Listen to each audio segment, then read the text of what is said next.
Hello and welcome to a Gooners Podcast. Mike, if any It's people a Gooners wielding, Podcast instead of the Gooners Podcast now. if anyone wields a knife at me, are you gonna run and protect me? I am going to do that. I am the first and the best to have purchased this jersey. I purchased it the moment he stepped on the pitch in the Charity Shield, Community Shield, Charity Shield. What are we calling it? A couple years ago, and was a beast. And the reason I did it is not only because of his play in that game, but because I knew that if any of our damsels were ever going to be in distress, that we would I'd be the man to save them. And so this show is not. I'm not only wearing the shirt. I have to admit I am wearing the full kit, the practice shorts that I won a couple years ago that used to not fit. They now still don't fit, but I'm wearing them anyway because it makes my junk look bigger. Mm. But yeah, I'm all about Sead today, baby. I mean, I'm all about this conversation being done. How much can his legend grow? On a scale from 1 to 8. 31. 31. Yeah, it was a pretty cool of him to get out of the car. And what I loved is that even when dude with the knife is swinging and runs away, he chases him. Yeah, like he didn't get enough of him. He had to go for more. And just as an aside, anyone that's giving Ozil crap for getting in the car, I mean, I would have gotten out of the car. That's an insight of, well, I mean, their wives were inside, and you don't know what was said or what was happening. I mean, just the insight into an Arsenal supporter who just cannot avoid trying to find some sort of bullshit to talk about. Ozil got in the car, Kolasinac went out. I mean, go to the serious lowest levels of fuckery and make this into an Ozil thing when you're getting attacked by knives. Let's see you do that. So yeah, right. So anyway, that's the big news. There's been nothing else happening with Arsenal over the last 2 weeks, man. Thanks for logging in, everyone. And yeah, we're gonna answer your user questions by email. But no, the last time we went on air was 3 a.m. from the bowels of the Denver Airport Westin that we had snuck into to get some shelter from the cold. We were like homeless podcasting savants at that point, holding on to a massive secret that we couldn't really tell anybody about and trying to figure out what to do about it. But what a night that was. And we thank the many thousands of people who have watched our reaction to that, who have listened to the audio. But we won't rehash what happened in that conversation, but we've had more since then. But I just want to say why we put the audio out, because you and I were talking, Andy, a couple of days later in LA, like thinking it's some sort of journalistic bugaboo to put the audio of that conversation out. And then we're just talking about it, and we're saying, the real media that was in that room, what they put out, and I'm not going to speak for all of them, but certainly the one shit newspaper that took it into a hatchet job on Josh Kroenke, took everything out of context. I'm like, if they're okay with that, I don't think they'll have a problem with us posting the entire audio. No, and we haven't really gotten the opportunity to say it on air, but I mean, there were certain comments made in the room that Arsenal were just expecting it to get hatcheted anyway. So it's just like they said, like, you're just going to spin it the way you want to, and not to us, but to the other. I think I said it to you, but I think at the end of the day, Arsenal don't care what press they're getting; it's press. That could be true to a certain extent, but I think they're starting to pay attention. And David Ziegler, he qualifies as David in this regard, said he got some excellent advice. We got some excellent advice on that decision. So because we did go to some of our more mature supporters and fans to gain counsel on that. So anyway, you can listen to it if you haven't listened to it yet. It's pretty fascinating. Look into not just what was said, but how it was said. And we're not in anyone's camp. We're just in the camp of making sure that before people overreact on shit, they actually know what they're talking about. So. And one example of that is it's not the fans' job to be thinking about transfers. When he said that in that meeting, Andy, I mean, were you cringing like you could tell already that there was going to be a furor over that because it sounded condescending? Not really. Without like becoming the you're defending Kroenke all the time, I just think questions were thrown at him and he was responding and reacting on the spot. I think it was really shitty of him not to have arrived in London for the Q&A yesterday or Wednesday or whenever it was, but because I thought that he was supposed to be there. But I thought he said he was going to be there. Yeah, I recall him saying that. It just goes to show that there's still a naivety to him understanding what the supporters want. It would have probably still have gotten to the point that it did with people booing, and we'll get to that later. But I just don't know if Vinay and Raul are going to go back to him with the – we talked about it, right? There's context when you hear someone and when you hear about something. And so if he's in the room and he's hearing the anger in certain supporters' voices, that's one thing. If you hear it third party from Raul and whoever, I mean, it doesn't get transferred in the same. I don't know. It's just there are people who are angry who carry around heavyweight belts and are just stupid about it. Yeah. And then there are people who are angry, but have legit they're not being jackasses about it. They're being emotional about something, and they're having the capacity to explain why, to say what they want. And if it's all lumped into, yeah, there was an angry mob there yesterday, and it's a good thing you weren't there because you would have gotten absolutely skewered, then I think they're missing the point, because he has to face the angry mob sometimes and be able to differentiate what are constructive criticisms that he should really heed and what are just Kroenke hating things. And frankly, I give Raul and Vinay credit for standing up to that, and I think that they have every intention on continuing to do that. But I did think it was a major fail, and I don't know the reasoning behind it. But I was hoping to see Josh there, and I thought he was going to be. The tour just missed you in Charlotte and DC, man. I mean, it just wasn't the same. I mean, I'm bummed that I wasn't there. I woke up when we were leaving the room, and you thought I slept through that, but I was just too depressed to actually say anything to you as you left. I was trying to be as quiet as possible. It took me, so our hotel was 3 miles from LAX. It took me 45 minutes or 50 minutes to go from the airport to the terminal. At like 8 a.m. or dude, it was absolutely crazy. And my Uber driver was just a weirdo. But yeah, man, it was a bummer to miss the remainder of the trip, but the football was good. I don't know, man. The whole press pass thing was great because of the access we got.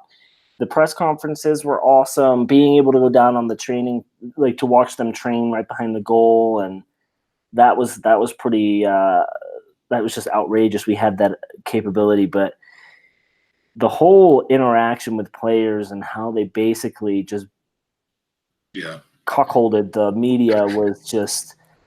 We didn't take advantage of that. They actually made you watch your wife have sex with somebody else. Yeah, they didn't. We didn't take advantage of the Denver moment that we were naive about when we were standing on the platform to just take the players then and there, because I think that they would have been open to it. I think the longest conversation I took advantage of that with Joe Willock. I mean, you did, and I did with Mustafi. Have we said what? We both had our moments. I don't know that we've done this on a podcast. We certainly tweeted out, but Joe Willock walks by. First of all, as I do, I prepared like 3 pages of questions to ask the players, thinking that like they would all be walking by us in the mixed zone one by one. We'd have like a minute and a half with each one, and that couldn't have been further from the truth. But before the first experience of that in Denver, Andy, who has absolutely he'll go anywhere or do anything. He doesn't, you don't tell him what to do. He just walks out basically onto like the receiving area of the pitch that everyone else was blocked back from, and the players are just walking past us. And so I think, all right, what's my question for Joe Willock? Oh, it's kind of like, are you excited about having your, the first year of you fully in the first team? Good luck, with that. I'm rooting for you. And instead, what comes out? He's walking by faster than I expected. And what do I say, Andy? What was it? You yelled, good luck making the team really loud, and then instantly followed it up with, oh, God, I'm an asshole. I feel like halfway through the sentence, you knew that you were going to fuck everything up. You were going to do something embarrassing. But for people, wasn't quite the sentiment that I was trying to get out. No. Good luck making the team. And you kind of redeemed yourself a couple days later. But the funny thing is he did have 3 pages of questions for every player. The second player who walks up the stairs very gingerly is Mustafi. So I say to Mike, I'll approach him with because I'm better on my feet, and then you come in with the questions. What do you have for Mustafi? He just looks at me and goes, I didn't write any questions for him. Because what am I going to ask? Why do you suck? I mean, how do you, I mean, I was assuming that, the less famous players would probably be the better ones to ask questions. Well, but I had absolutely nothing for him. In the moment, though, of this, me and Mike having this conversation, I have entered the orbit of Mustafi, who now assumes I would like to have a conversation with him. Hearing in one ear might go to me, I've got nothing. All I could say was, hey, man, how are the kids? So Mustafi and I had a very 2-minute, 3-minute conversation about children and sleeping, because that's all I could think of. We're like, yeah, you may need to get more sleep than you're getting, I think. But dude was styling throughout the entire tour, though. I mean, he didn't. If he's aware that he has as much scorn placed on him by so many of the casual supporters and the intense supporters alike, he certainly doesn't show it, which I guess is a good thing. You don't want them walking around on tender hooks, am I going to offend anyone? So David Ziegler says you should have asked, how's your wife and my kids?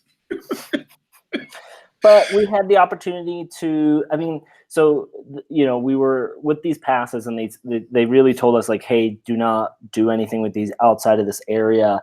Eventually we kind of towards the end of the night figured out that if you have this pass on, they literally gave 2 shits where you were. And I should have known this being in Denver, because Mike and I went into the media room with him looking like he was going to interview for the presidency, and I looked like I was a bum on the street because I thought shorts and a shirt, it doesn't matter, we're in Denver, right? Interview for the presidency. Although we were quickly spotted as being the podcast guys by the woman who came over essentially with a look on her face that said, I need to go spend some time with the Make-A-Wish winners and and make sure that they're doing okay.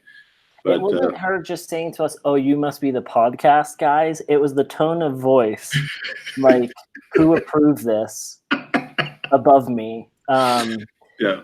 The joke was on them, though. We got Lacazette to do a cool little video, which was pretty neat. And that was pretty much it, wasn't it? Yeah, you spoke to Cole from the Cole, who you'll be hearing more from on the podcast. Yeah, Cole's going to come on the pod pretty soon. I'd love to get him on to not only hear about his story, because he is a Gooner, but the build up and the lead up to the training. And tell everybody who Cole is for those who don't know. Cole is a 17-year-old American who is from Denver. I don't want to say I coached him specifically, but I coached at the club he played at. And he was always that kid where if you were at the training grounds, everyone's like, you got to go see him. He is kind of one of those next big hopes for the U.S. He's a defensive mid, attacking mid. He can play either or. Signed a contract with the Rapids last year. He's been pretty much playing every minute for them. He's a Gooner. And he is a Gooner. And so he wants to come on the pod. We'll get him on when his schedule allows. We wanted to do something with him while we were here, but the Rapids played the night before or 2 nights before. 2 nights before.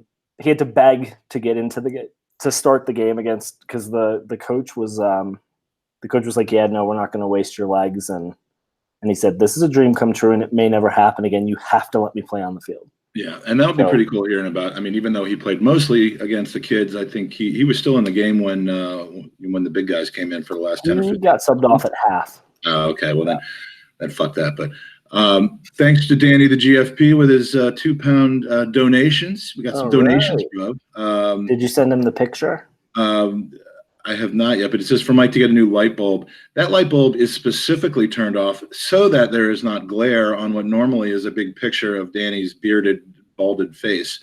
It's not If that you I'm an think amateur, Mike needs donations to get a new light bulb, he has the ability to turn off any said light. That's money, my man. I know. I mean, that's so thank you for the £2. That will go to Gooners versus Cancer. Mike has a wall in his house. It's just light switches for each individual light. And it's not just for our house. It's for like the Emirates. It's for Colney. I control all that shit from here. So massive shout out. Even though you weren't there, I got to tell you, Charlotte and DC were top notch. The events at each city, the organization, and this is an appropriate time to give a shout out to Arsenal America, specifically to the Denver, LA, Charlotte, DC, Arlington, Baltimore branches that really they worked hard. These people are not paid. They're mostly not even paid in their regular jobs, but certainly they're not paid for this. And they put a lot of time, a lot of effort into it, and every single day of the 2 weeks that I was gone, which included 4 days of just you and me, baby. Every single day of that was amazing. And in saying that as well, last year we raised $4,500 for Gooners versus Cancer throughout the entire campaign. And quite honestly, about a third of that was from family and friends of mine who aren't even Arsenal. This year, during the 2 weeks, we did 3 raffle fundraisers in 3 cities, Denver, Charlotte, and DC.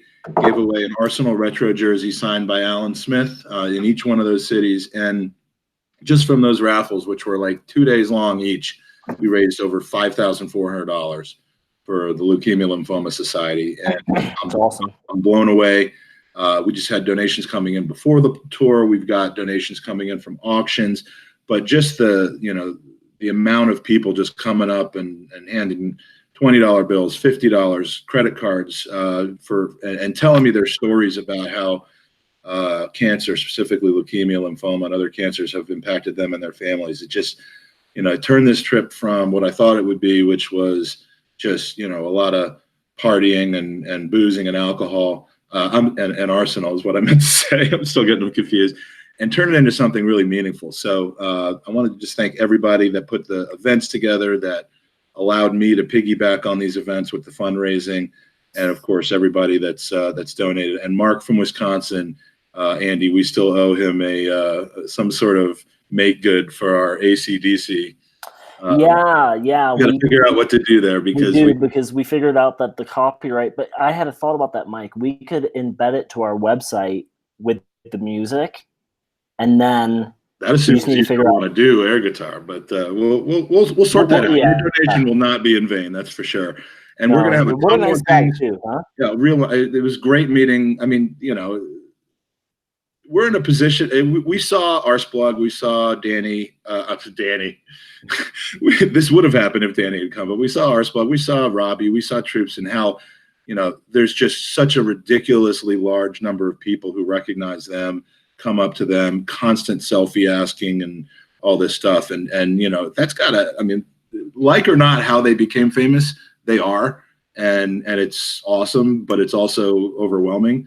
You and I don't have that problem, but just enough people who listen to us and are like coming up to us and saying that it was like comfortable and really awesome and rewarding. So, I kind of like this whole niche thing where we're not, we're not even famous at all, but about you. Yeah, you don't like the attention.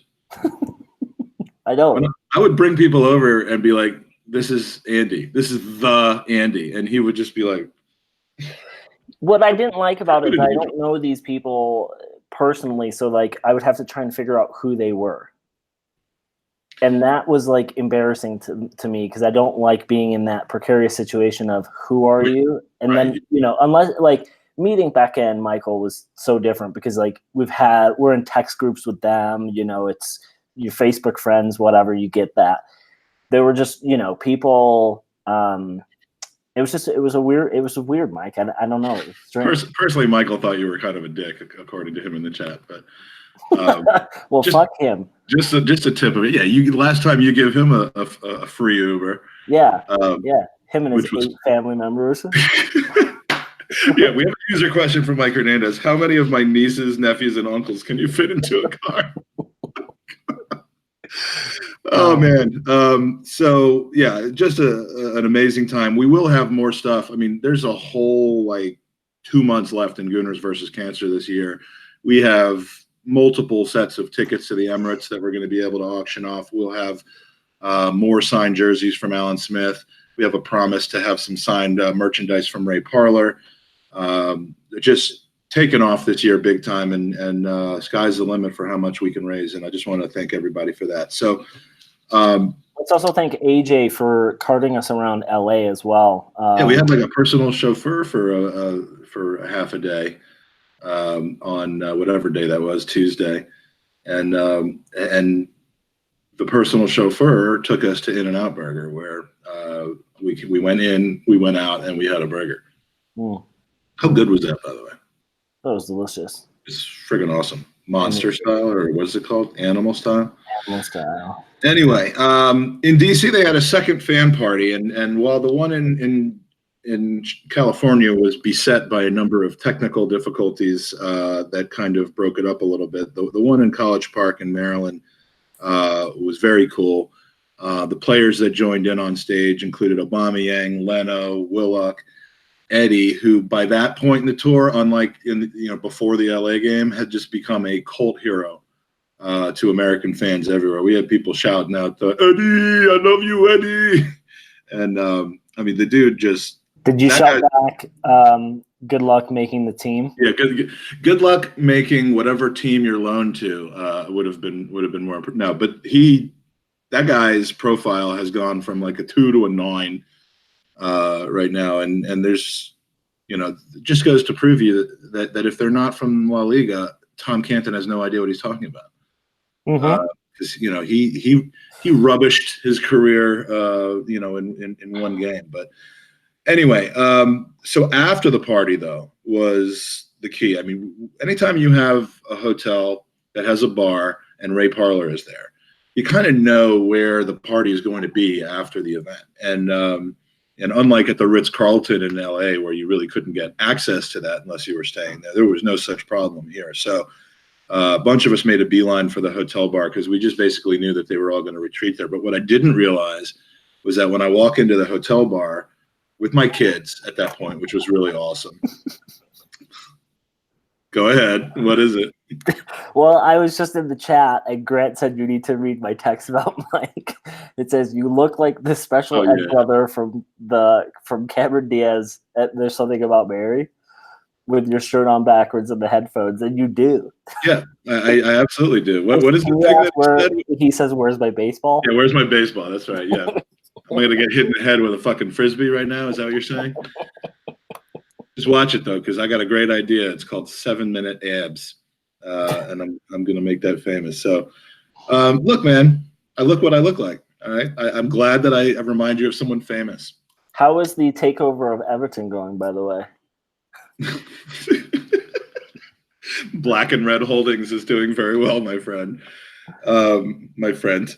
So anyway, we're walking into the bar with my kids and a bunch of our local and national supporters groups, and someone's like, that booth over there, Josh Kroenke was just there a few minutes ago. And so I swivel over to see where our boy is, because we're kind of boys at this point. And he wasn't there, but Vinay was. So he's just sitting there by himself, minding his own business. Nobody either knows who he is or is bugging him or anything. So I walk up to him and I'm like, bro, what's up? And he's like, bro, it's good to see you again. What did you actually say? I said, hi, Vinay, do you remember me? And he's like, of course I do, Mike. Did he really say that? He said, of course I do. He didn't say Mike. He didn't say Mike. I'm not gonna lie to you.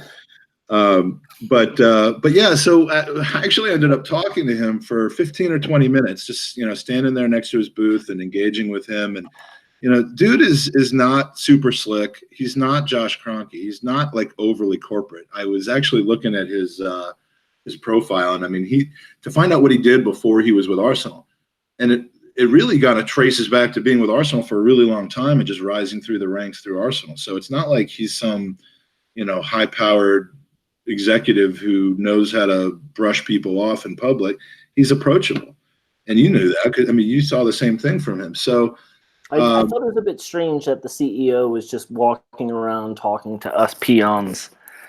Yeah, giving us as much time of day as he did. When he walks up originally in Denver, he's like, "Hi, I'm Vinay from Arsenal." I'm like, "Yeah, we know that."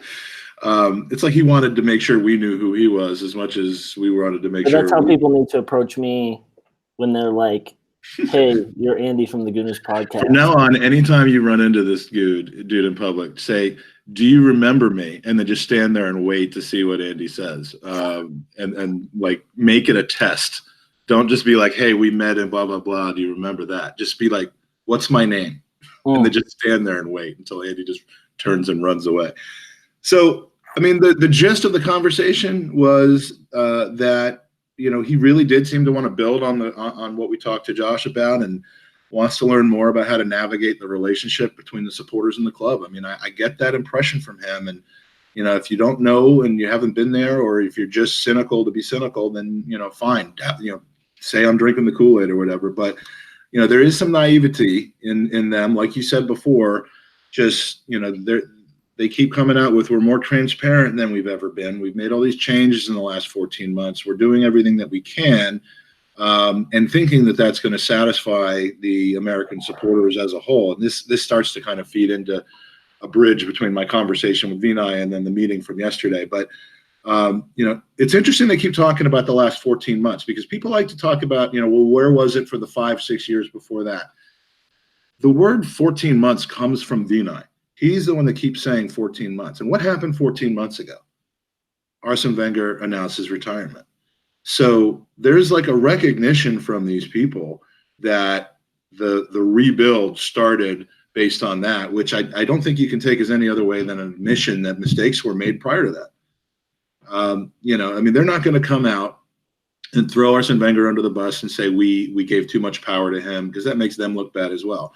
They're not going to come out and say, we really screwed things up, and the reason we're in this hole is because of A, B, or C.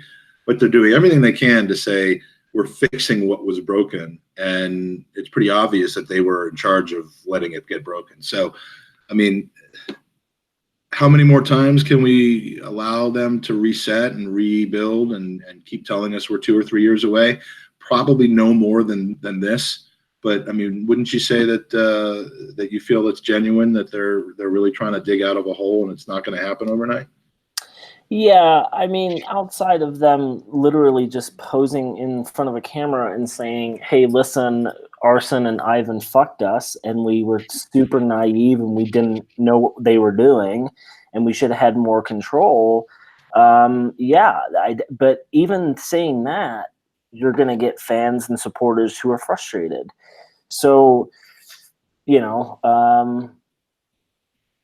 you've got to put people in place who know how to run a business. But you also have to have people in place who understand football. And I think when you put the likes of Edu in the position, now transfers are going to go a lot different. We're not going to be selling players for marginal money. We always knew Arsene hated how we got raked over the coals for players, so he didn't do that to other clubs. There's no way in my mind Chesney leaves for as little as he did if Edu was in his role at the time, because he understands the market and knows the market. There's no way it happens with Raul.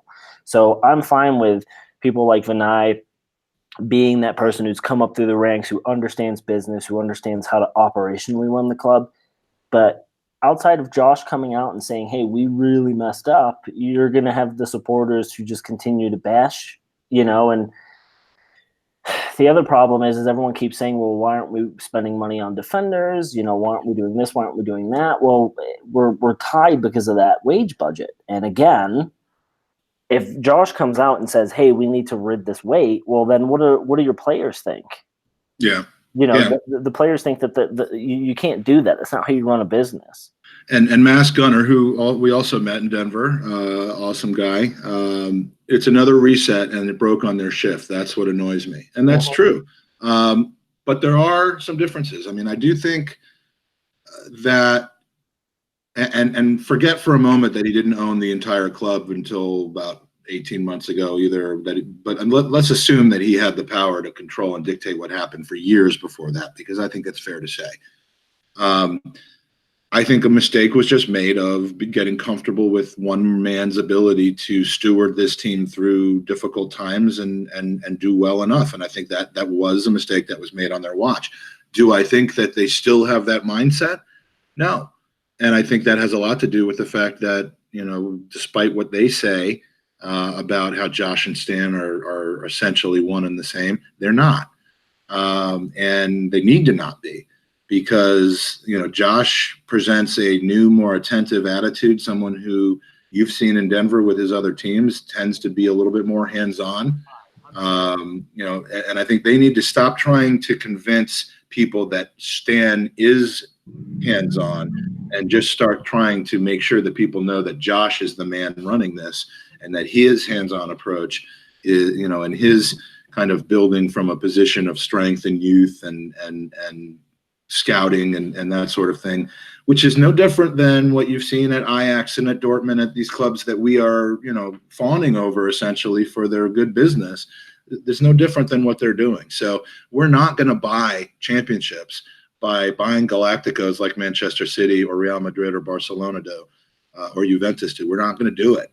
So there has to be a different way that we can win. We need to win like Liverpool's getting closer to winning. We need to win like many other teams have won that don't just do it by spending billions of dollars, and I think that's what's happening. And what I think they're starting to become less naive about is the communication. And here's where the "We Care Do You" movement resonates with me, because and it is so different in my mind, and supporting it is different in my mind than Kroenke out or spend some effing money or any of those other things that are just always chanted about. I have the sign behind me, and some people might think, you're alienating yourself against the club. You're being negative about the club. I'm not being negative about the club at all. I think that it's a continuing of a dialogue that's actually going someplace, and it's not necessarily saying we don't think you care. It's not necessarily saying F off because you don't care. It's saying we need to know and hear more and learn more about how you care, and we need to be included with this, because the club has been steadily declining with no communication about what the thoughts are about the decline, what we're trying to do about it, and how it makes anybody feel, and that's been the problem. And and so just to wrap up on the conversation with Vinay, I mean, and the reception I got from this was great. He says to me, I think I know what your answer is going to be on this, but we've been more communicative than we've ever been. We've done interviews with the Daily Mail, with the Guardian, with television, Football AM. I'm probably getting the name of the programs wrong, but we've done all that. He's like, what are we missing? And he knew what my answer was going to be to that, and he told me he knew what my answer was going to be to that. And I said, you're not reaching the fan through the media that they listen to and care about anymore. You're reaching the fan through a media that twists your words and decides on their own narratives for it, and frankly sometimes chops it up and uses it against you. And he said, so podcasts and blogs and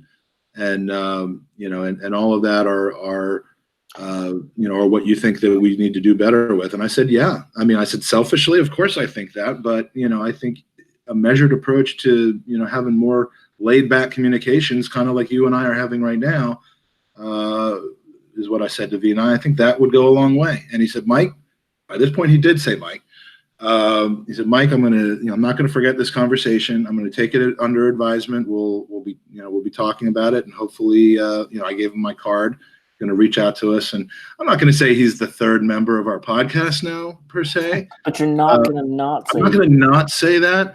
But it would be good to have an open line of communication. And Thunder Road, excellent comment. Mike, it's okay to say you're Kroenke fans. I mean, your daughter is going to Mizzou where Stan and Josh went. No coincidence. It is a coincidence. And I'm not a Kroenke fan. I'm an Arsenal fan. I feel awful for people in St. Louis to what happened. I think it's a horrible thing that he's done. But let's move on. We don't need to get into whether or not we're defending this. Like, it is what it is. So what's next on the agenda? Transfers, man. Because as opposed to the beginning of the tour, things are starting to happen there. We got a couple of deals done yesterday. Saliba loan back. It's funny that Saliba and Ceballos, the two deals that got done yesterday, were both in Washington, D.C. at the exact same time with their clubs. San Etienne was here and Real Madrid was here. Coincidence? I think not. Yeah, it's a frustrating one. I think the Ceballos one is huge because we can at least, it's a hole that we can't fill with money. I mean, if you look at the Manchester United deal today, if they really spent £80 million for a center midfielder they don't need, the going rate for a box to box is huge. But and the fact that Real Madrid want him back is a good sign. It plugs a hole. The spending $30 million, whatever we paid up front to loan a player back is frustrating, but he wouldn't have been ready anyway. So I'm not over the moon about these, Mike. I'm not. It's not a madness. And I mean, there's nothing to be over the moon about. I agree. But I mean, now if you pepper in a couple other signings that might happen, great. But at the end of the day, I think the Tierney signing is huge because I do think we'll see Kolasinac play way more on the wing than we have before. I think he's proven defensively he's not the best, but he can go forward and he can cross that ball. Based off of what happened yesterday, Mike, I would just give him the armband. If he's willing to chase down people with knives to defend. Does something off the pitch have the capacity to earn you the armband? Well, who was it? A couple there was a player signed. I forget. Maybe Ian Holloway signed a player based off of him getting into a punch up to defend his teammates, and signed him. So there are worse demonstrations of character than what we saw yesterday. I'll tell you. Right, but the signings don't make me excited. We're still not at a spot to break top four. And I think the team that's obviously going to drop is going to be Chelsea. I mean, they are absolutely doomed. I mean, they literally have Giroud and Kennedy as their strike partners. But they've lost the ace in the hole that created magic for them. They've got Giroud and Kennedy as their strike partners. They're pretty much fucked.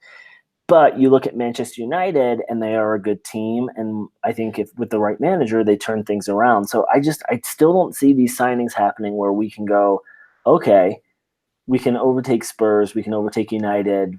We're definitely going to overtake Chelsea. It's just I'm not excited yet, Mike. All right. Well, I'm satiated for the time being in the sense that things are moving.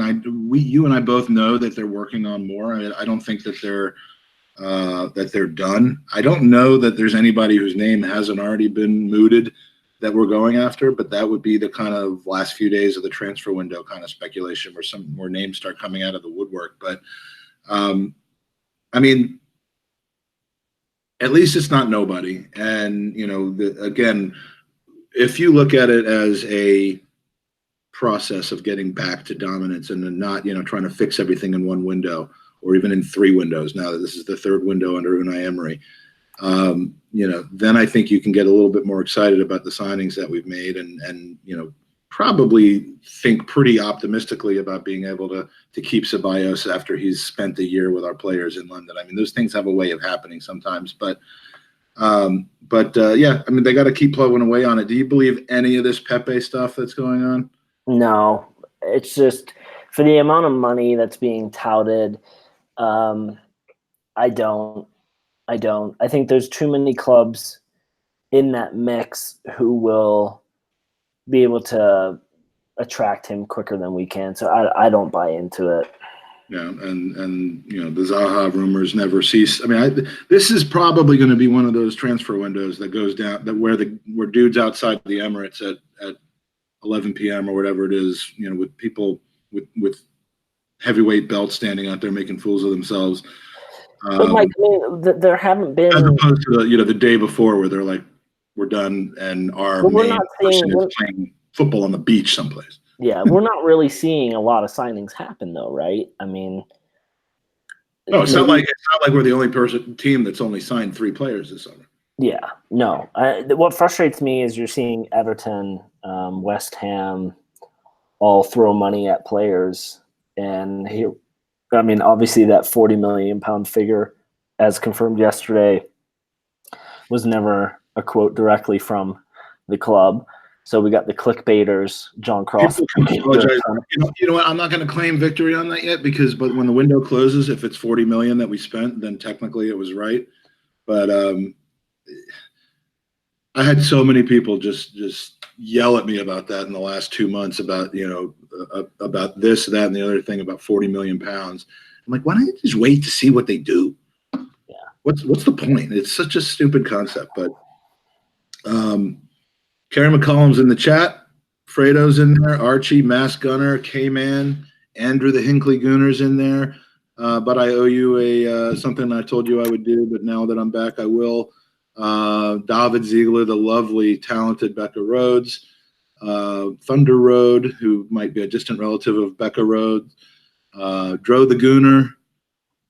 We got, who else is in there? 95 Winston, Michael Hernandez, Archie. Everybody's having a good time and talking in the chat. If you want to get any last minute user questions in, this would be a good time for that as well. But Laith, by the way, we had asked Laith if he could join us tonight. He was busy, but he'll be on with us soon. Laith from football.london. As for the meeting, kind of switching back to that, I asked him what his overall feeling was being in the room about kind of the status of the relationship with the club and the supporters. Was it promising? Is it damaged? Is it unfixable? And he said, his best description of it would be that it's damaged but not beyond repair. And he made a point to give Vinay, Raul, and Edu props for standing up and fronting up to the fans and answering their questions. And obviously I couldn't agree more. I think it was very unfortunate that Josh didn't make that appearance. His appearances need to not be as rare as they have been, even though we like that it was rare for our purposes. It needs to start happening more now. He needs to be ever present, wearing an Arsenal shirt, with Arsenal earrings and headphones. He needs to be dressed like Ty from AFTV. But even if it's not him, sell us on who. If it's Vinay, sell us on that. If that's the case, then he should be coming out with, hey, I'm going to sit back and let these guys do it, which didn't work for him before. But either way, it's good that the meeting happened. And, I wish Laith could have been on to give us more. Because, again, when you're in the moment, the buzz in the air is a lot different. But I will say this, Mike. The Kroenkes got a good taste for what the Arsenal supporters feel when Mr. Tom Rosenhammer serenaded the Kroenkes with 26,000 other people starting the "We Want the Kroenke Out" chant. He was literally in front of me when it started, and it picked up like wildfire. And the reason it happened was because Stan and Josh were standing just above us. And I think that you can't like that as an owner of a sports team when people are doing that. It's got to hurt. I doubt for a minute you just brush that off. I mean, it's got to hurt a little bit. Yeah, and there's two ways to react to that. One is, how do we fix this? And the other is F off, and we're going to go back into hiding, because what good does it do not to be?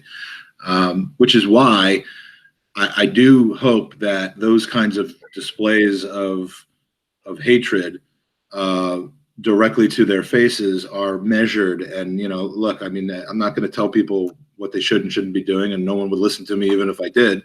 But I just think this is why I think this is much more constructive, and whatever this morphs into, it has the ability to be more constructive than Kroenke out and too much more of what we saw from our buddy Tom. I think that was perfect timing, and I think it was effective and appropriate in the moment. But I'd hate to see it continue for years on end, because that would mean that things are just not being fixed. And then the one other thing from the meeting, and then we'll get into user questions.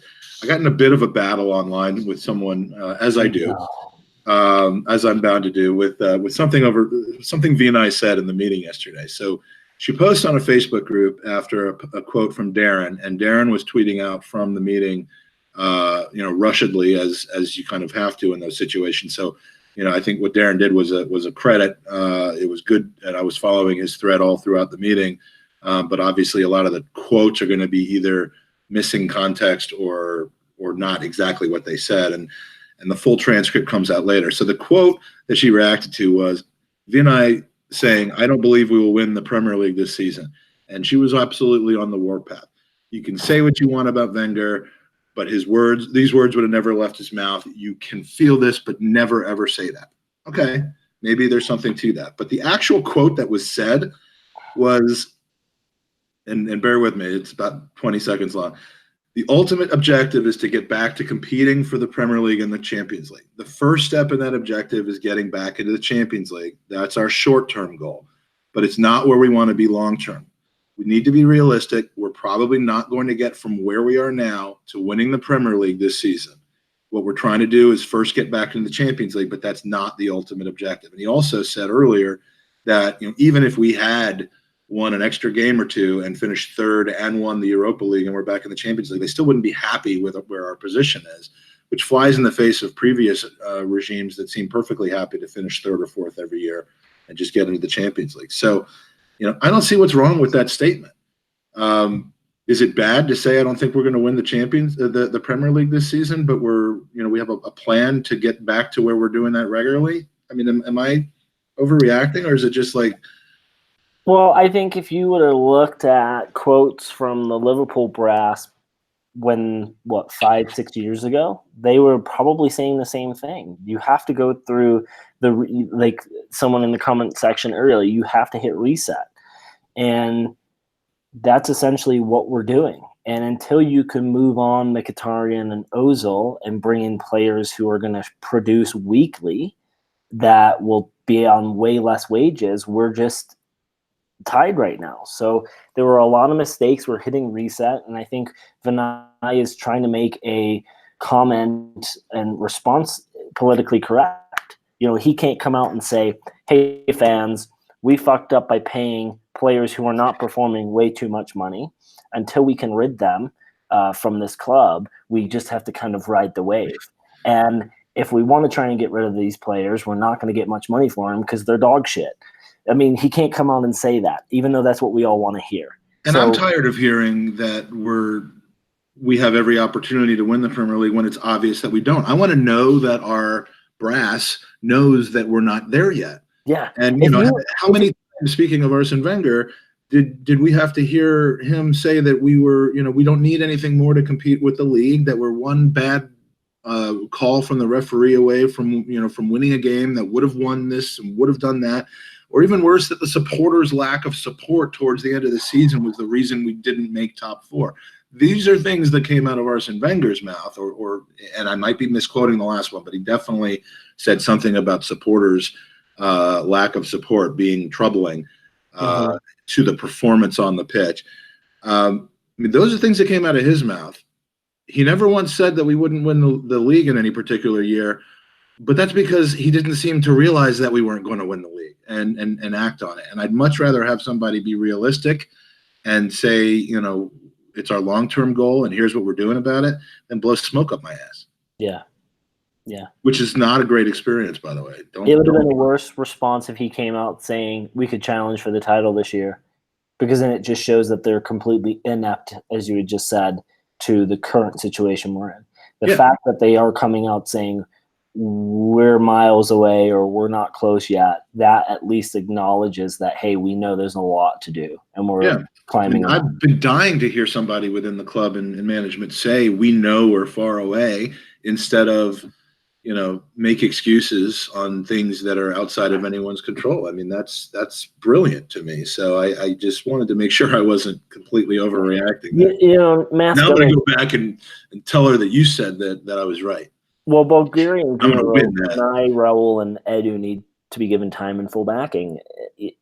That's completely true. I mean, it's not like, if we still had Ivan and Arsene who were on stage yesterday, the plan's working, just bear with us. No. They lied, they misled, and were their intentions in the right place? Maybe, but they were fucking terrible at what they did. No, they were like the people standing on the Titanic saying it's not sinking, or the people in the burning building like telling everyone to stay put.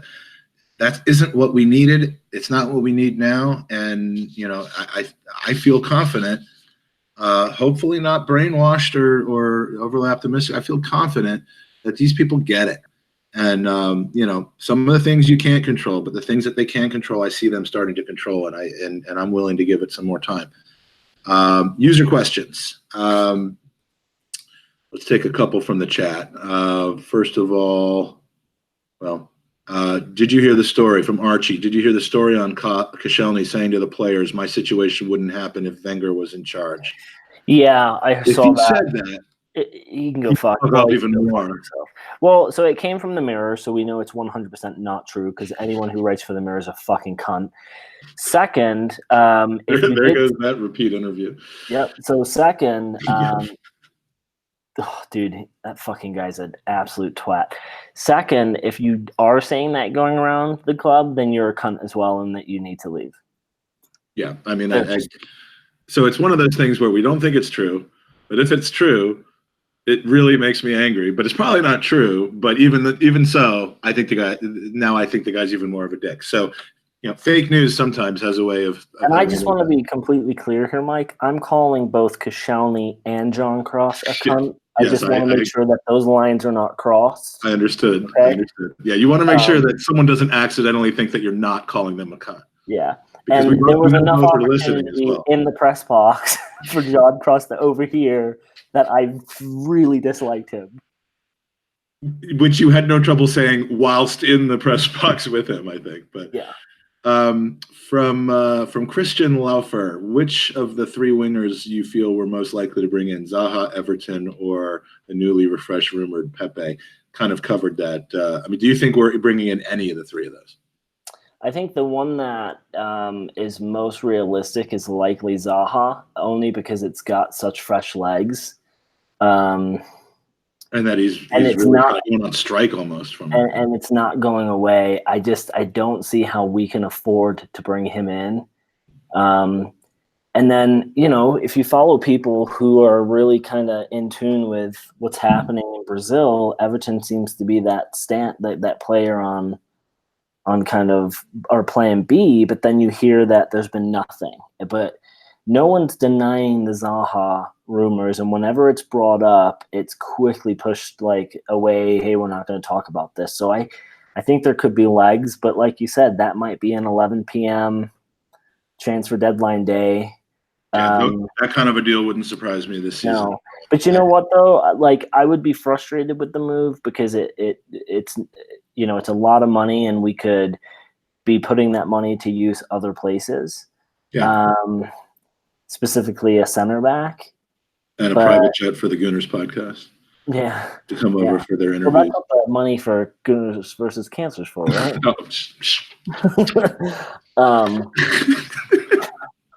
You son of a... all right. Yeah, I think Everton's the most realistic, but when there was so much smoke behind that, and then all of a sudden just all completely poured out, it just doesn't seem like that guy's going anywhere.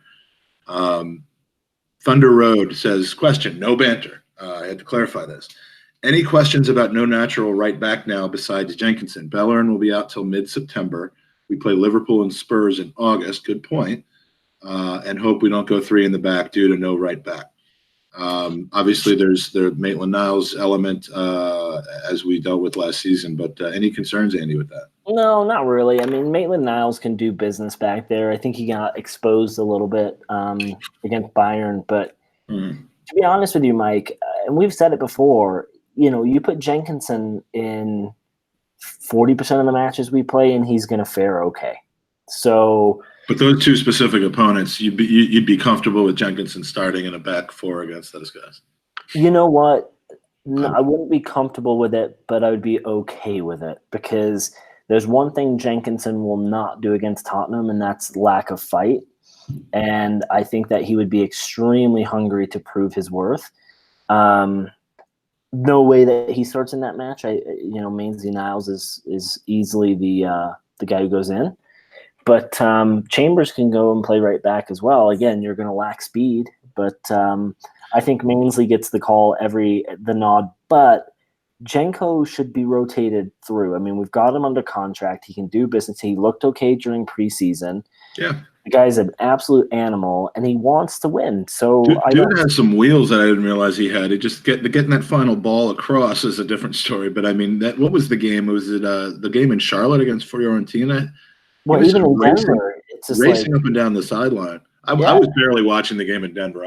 My head was spinning a little bit during that game, but the Charlotte game, he was certainly making some tracks. So, the obvious concern is, when Bellerin isn't playing, we've got this poo-poo platter of partial or subpar right backs who are going to be the difference in a game against a top team with incredibly fast wingers and strong wingers that are going to attack you. But short of bringing in a Juan Bissaka or a full-time right back who or a Danny Alves is going to cost you ridiculous money and just be there to sell jerseys is I just don't really think there's anything else that you can do there.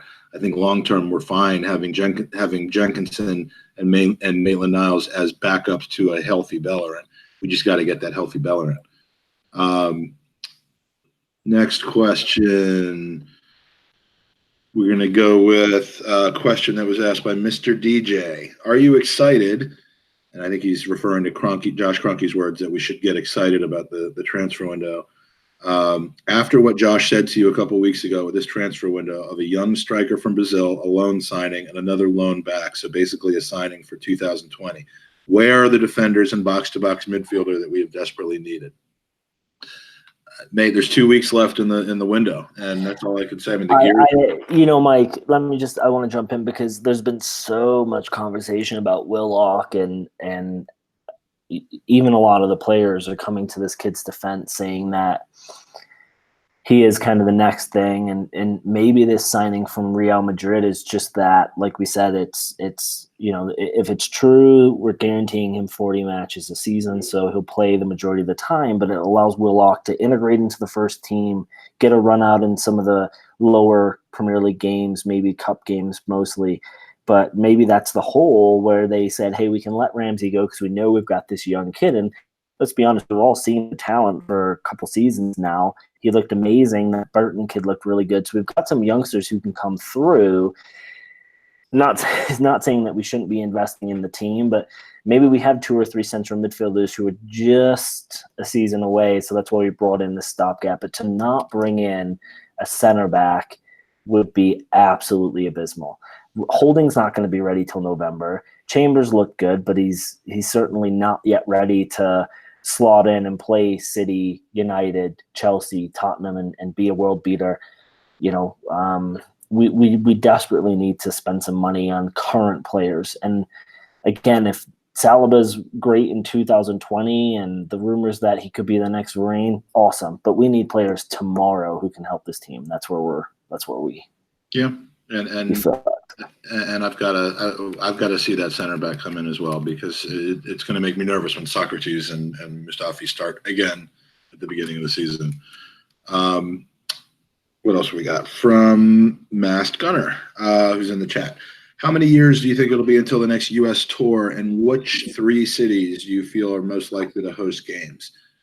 I'm thinking they're going to be on an every 2-year basis. I kind of thought that they would do that last summer as well, and then it turned out to be, Australia, or maybe that was the year before. But next season is the Euros in the summer, so if it was a U.S. trip next summer, I think you'd be seeing a lot of the top players not be involved anyway. Mm-hmm. So trip in 2021. What's the main tournament in 2021? Is it the Confederations Cup? Confederations Cup's on a weird cycle because it's it might not even be because of the winter. No, it goes next year, and then they're going to move it to every 4, I think is what I heard. So the Confederations is the one that's the year before the World Cup in the World Cup host country. So it's in the year before. So it would normally be in 2021. Oh, sorry, I'm thinking of Copa America. Yeah, Copa's on a weird schedule. But I think that they'll hit Chicago. I think it's a huge market. New York, probably, again, huge market. They got to go back. I think they're going to go back to LA every time they come. I was going to say LA and Seattle. I bet Seattle. So yeah, Kroenke's new stadium will probably be built by that point in LA, and it would be kind of a shocking lack of synergy if they don't do that. Like it or not, I think that's going to be one of the locations. So hopefully it'll be 2 more years, and then we can all reunite again. If it is Seattle, Mass Gunner should have a easier time getting there. But I don't know, maybe like a Dallas type of thing might even come into play. You think of where they have really huge stadiums and good following.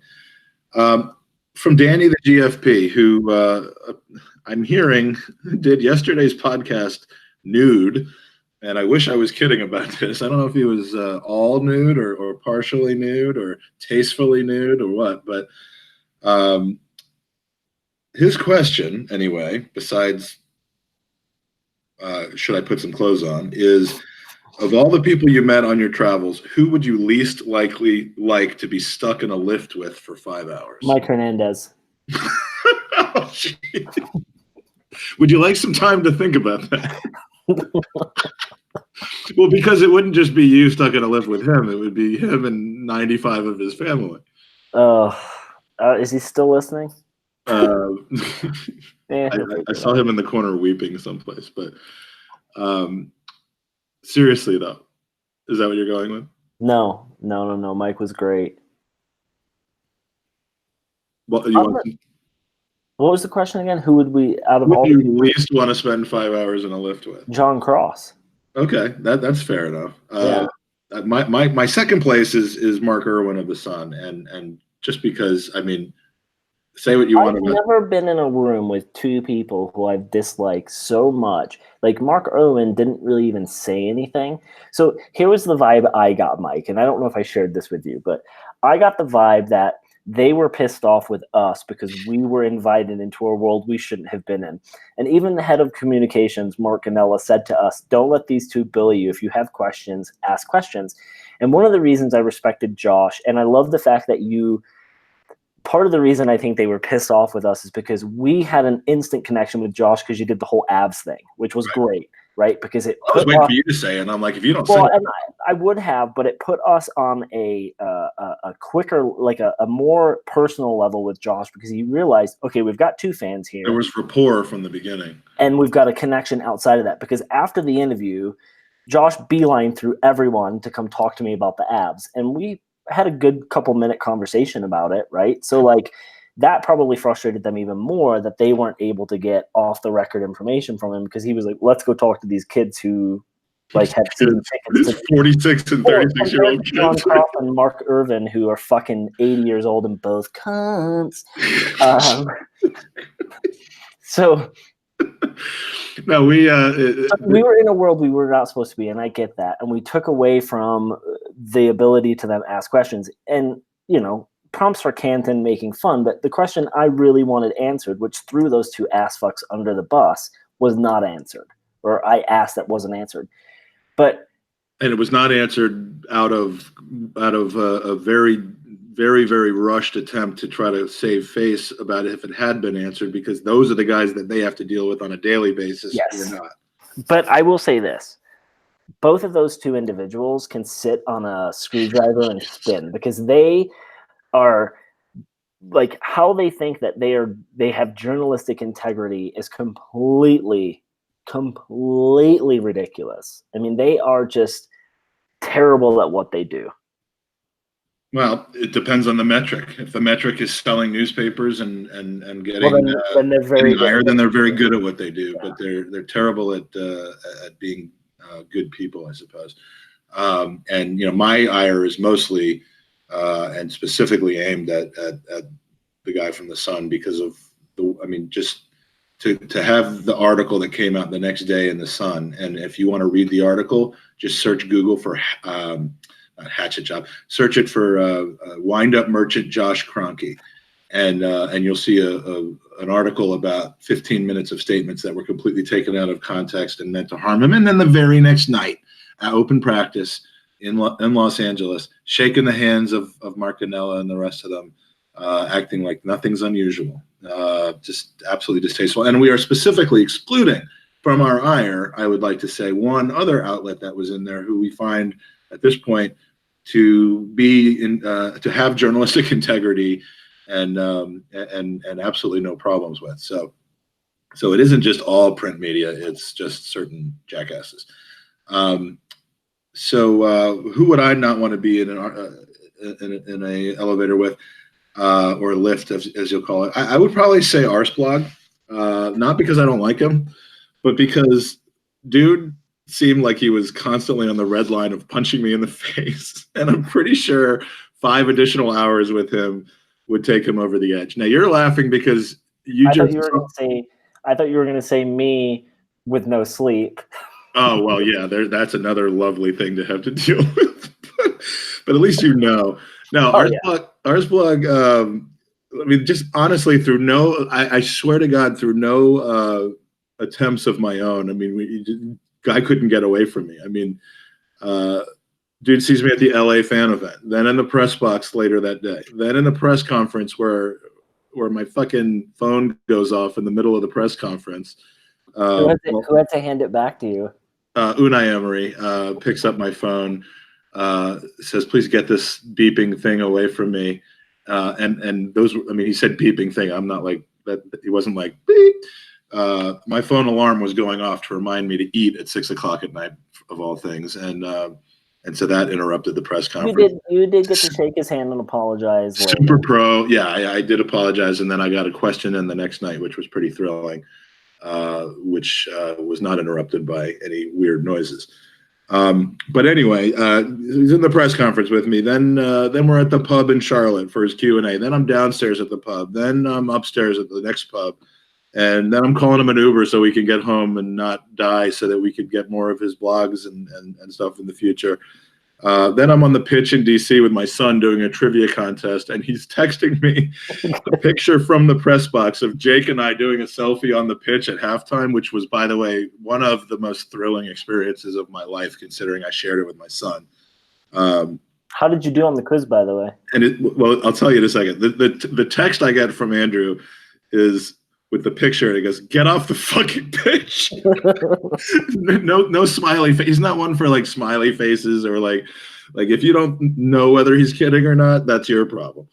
But I texted him yesterday, a safe trip home, and congratulated him on being done with the Mike Feinberg experience for at least a few more months. So what did he say to that? He did laugh, and he said, "You're enjoying yourself. I'm glad you had a great time." And quality guy. I have a lot of respect for what he does, and how he runs his life and his business. And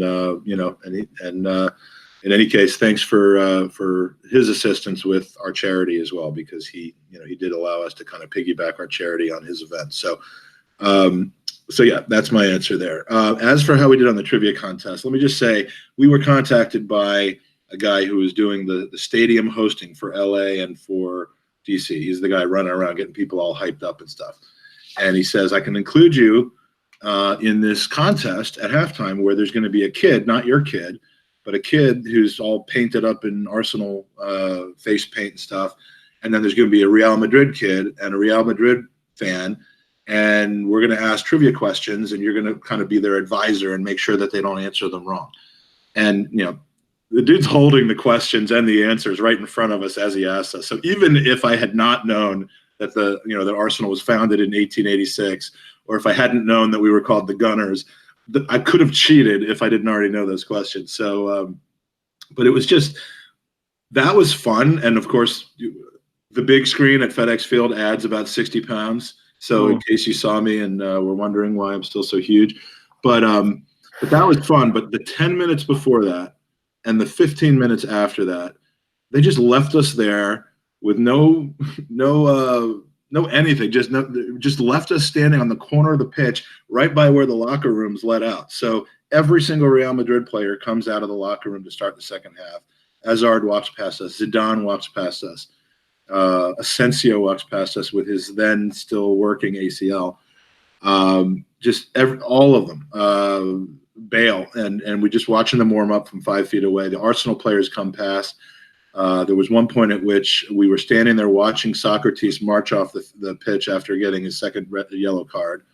And then 5 seconds later, Sergio Ramos and Carl Jenkinson come sliding into our feet, trying to fight for the ball. So That would have been fun and just an absolute just fan geek out moment, just period. But to be sharing that with my 15-year-old son, and having people, taking pictures of that and just being there was something I'll never forget. So thank you to Simon Hosanna for making that work. Never going to forget that. So back to the questions from Alonzo Spencer. Who should be in the running for our next captain? I think it should be Ozil, and don't laugh. Okay, so I'm joking, but maybe one of the five. But I think it should be Holding. What's your guys' thoughts to that rambling question? And we have some insight on this, obviously, from the press conference where he pretty much listed three names out of five that he thinks he might be having. But I've been saying it for quite a while. There's one name on the team sheet, love him or hate him, every fucking match. And he's captain his country, he's captain his other clubs. It's Xhaka. Until he gets so much hate, and I think that, and I hate saying this, but I think that people who understand his actual position and where he should be on the pitch and what happens around him aren't as frustrated with him, right? But for me, if you are always going to be on the pitch, if you are a player who has no problem confronting other players, the referee, whoever it is, so rotate the captain's armband. It's a weird situation. First and foremost, get it off of fucking Koscielny today, right? I mean, that asshat's probably training with the under-18s. Good riddance. But I would say Xhaka. Yeah, and we know that you feel that way, and he was the one sitting in the captain's seat, if you want to say that. And he wore the armband, I think, twice. Yeah, but we know though it's not going to be a single captain. It's not going to be a Leno holding the captain's armband because he's likely to start 40 games. It's not going to be any of that. It's going to be, a kind of 3 to 5, they said. And it was mentioned that Ozil might be one of those 3 to 5. It was mentioned that Holding, probably a little too early for Rob Holding to hold that. But I think he'd be a great future captain, and Xhaka is certainly in the mix. So I like the idea of Leno too. A lot of people in the chat are saying Leno. A lot of people are saying Lacazette. The problem with having a striker as your captain is oftentimes their back is turned, and so they don't get to see everything. I hope we see more out of Leno this year, where he actually gives the defenders shit when they fuck up, because I think he saved us an awful lot last year when we hung him out to dry. Now he is the true number one. But I think he's just still a little bit too young. Yeah, I think so. But I'll tell you this: if Tierney comes in, then there's a change, because I think he's captained Celtic a couple times. He's young. He knows what it means to win. I know you put him on it this year. You put it on him this year. If you're a captain, Mike, it doesn't matter. If you have the ability to do it, then you should be able to do it. But we already know that you're not going to just name one captain. And what do we hear? Xhaka, Ozil, and Nacho are pretty much going to be the three, which means that Xhaka, Ozil, and Nacho are in your first team plans. And that's one of the things that I think. Going back to Arsblog, I think he said, I like Xhaka as captain, but what I don't like about it is that it almost keeps you from keeping him out of the starting 11 in situations where it might be best for him to be out of the starting 11 because he's wearing the armband. And to that extent, he didn't like it. And I'd agree with that sentiment. But, I mean, there aren't a whole lot of players, maybe 4, that you would say should be on the team sheet every single week. And 2 of those are – Aubameyang and Lacazette, and I think for reasons you've just mentioned, it's hard to put the armband on them. So it'll be interesting to see. Who do you think we will sell between now and August 31st from Fredo? That's the weirdest thing about this transfer window of all, is that other than Ospina, we have sold nobody, and I don't see it happening. I think of a realistic. So here's the thing, Mike, is we got to look at what we can get to then reinvest. So if you are going to sign a Mustafi, you have to get enough cash where you can replace Mustafi for a better player. I know that that's common sense, but it's easier said than done. So, if you sell Mustafi, are you going to get 25 million for him? Probably not. So what does 15 million buy you? Does it buy you what's better than what we already have? Someone who knows the system, someone who's already caught up in league play, someone who on their day isn't that terrible statistically. So if you could go out and sign an Aki for $15 million and you can sell Mustafi to Valencia, then I don't even know if you could, but I mean, you couldn't. certainly cheapen the price of a Dunk. And I was about to ask you, I mean, like, why are we not hearing all this stuff about Maguire? Why are we not hearing about Dunk and Ake and, It's just, yeah. So I feel like for us to sell, it's a fucking good question. Honestly, I could see Jenko leaving.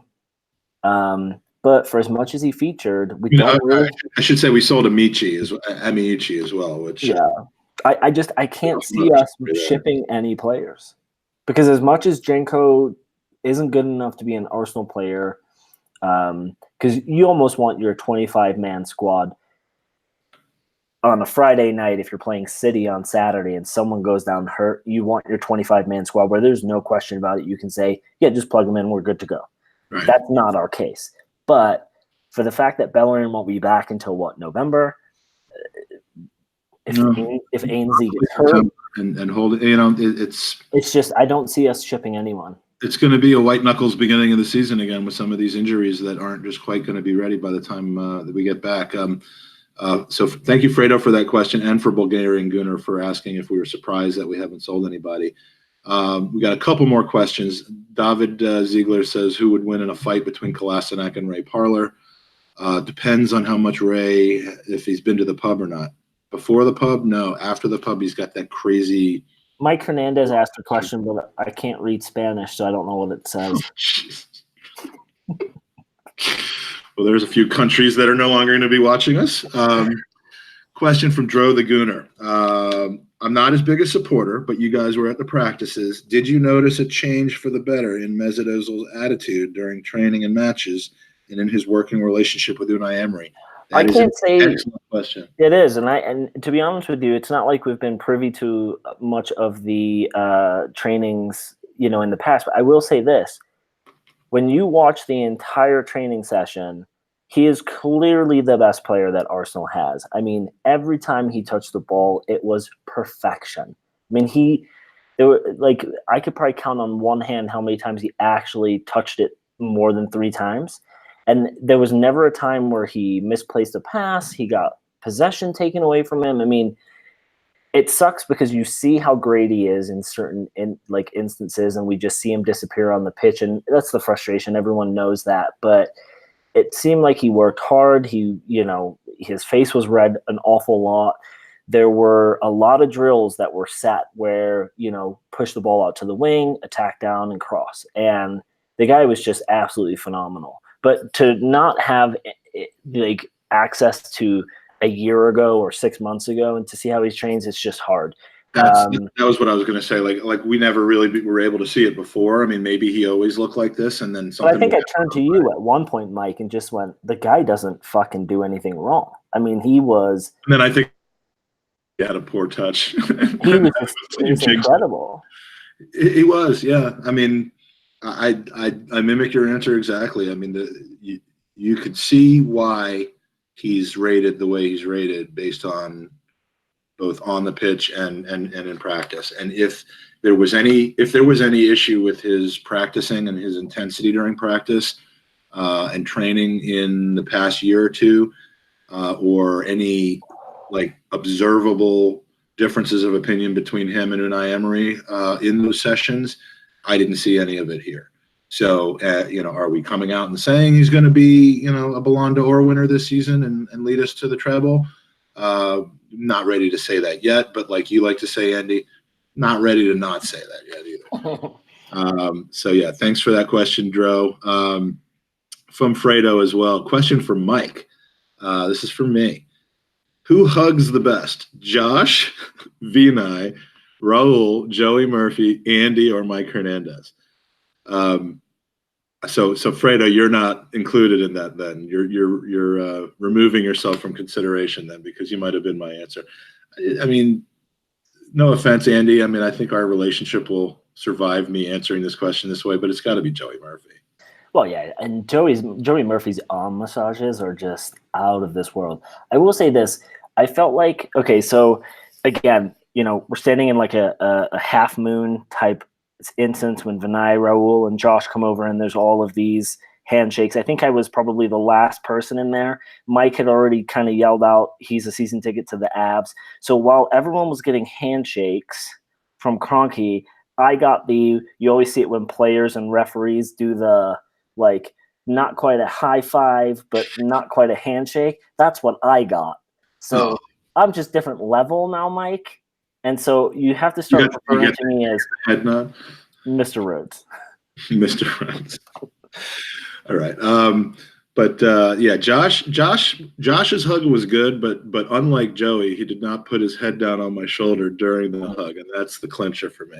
And then Fredo has a question for me. How does it feel to lose a penalty shootout to Mike? I'm so glad he brought that up. Two things. I've already answered this question today, Fredo, in a group you're a part of. The therapy sessions are helping.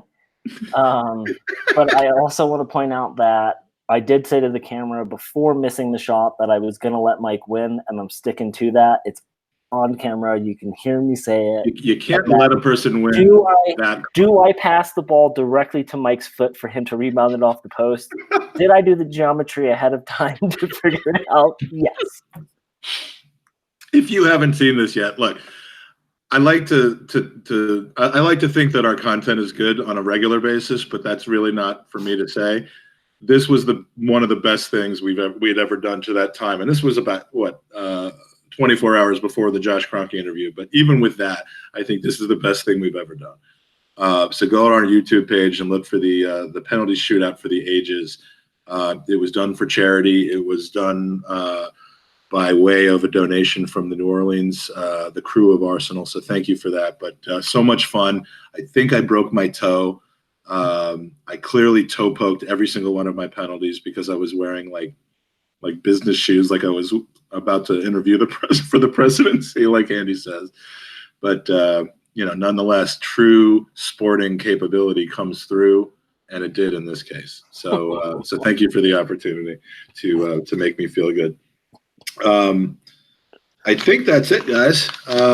So we got an exciting couple of weeks. I mean, by this time last season, I think we had done 1 or 2 podcasts. This is our 8th of the season already, so we're off and running. We are clearly going to have some outstanding guests coming up this season, both new and returning.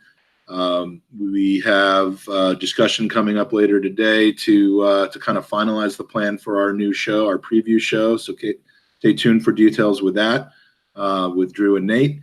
And we got Gooners versus Cancer going strong right now. If you want to just be part of it, you can go to goonersversuscancer.com, make a tax-deductible donation, and keep an eye out for our announcements on Twitter about the auction and some other ways to put those donations to use and have a chance to win some good stuff. So, Andy, what was so pretty that you just saw? Did your wife just walk in? No, it's just a lady. Just a lady. Thing when you work in a town that's like, you were here. It's just like sightseers all over the place.